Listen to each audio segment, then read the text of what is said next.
မင်္ဂလာပါရှင်လူပြောများတဲ့ term life whole life နဲ့ IUL ဆိုတာတကယ်တော့ဘာတွေလဲဘာတွေကွာခြားလဲဆိုတာကိုပြောပြပေးပါမယ်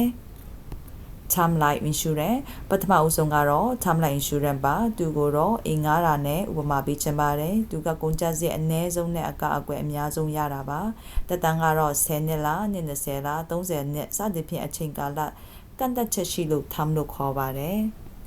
ကြက်မှတ်ထားတဲ့ကာလအတွင်းမှာမမျော်လင့်ပဲတည်ဆုံမှုဖြစ်သွားလို့ရှိရင်အကျိုးခံစား권ရှိသူတွေကတော့ညနာကြေးကိုအပြည့်အဝအခွင့်လို့ရပါလိမ့်မယ်။ဒါပေမဲ့အားနည်းချက်ကတော့အိမ်ငါးသလိုပါပဲ။ကြက်မှတ်ကာလကုန်လို့အသက်ရှင်နေရင်အာမခံ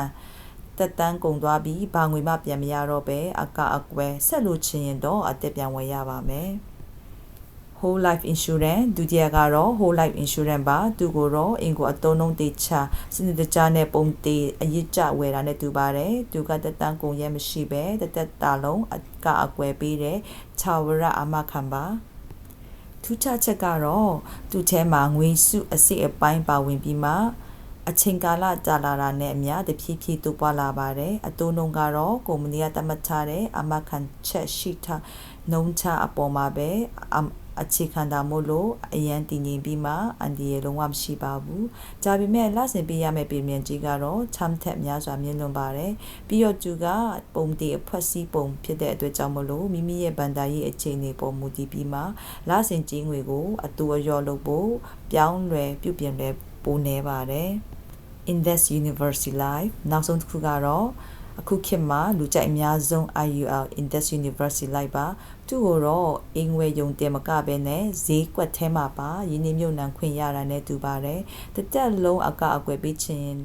သူပေမဲ့လည်းသူကပို့ပြီးအပြောင်းလွယ်ရှိလို့လဆင်ကြီးကိုမိမိအဆင်ပြေတယ်လို့အတိုးရောလို့ရပါတယ်အကောင်းဆုံးချက်က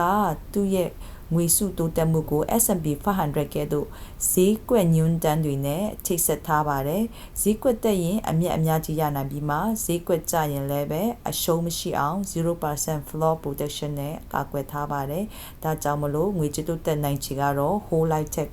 ပိုပြီးမှမြင့်မားပါတယ်အနည်းချုပ်အနေနဲ့ termဈေးနှုန်းတက်တာတဲ့ယာယီအကအကွယ်ပဲဖြစ်ပါတယ် whole life အမြဲတမ်းကာကွယ်ပေးတဲ့တည်ငြိမ်တဲ့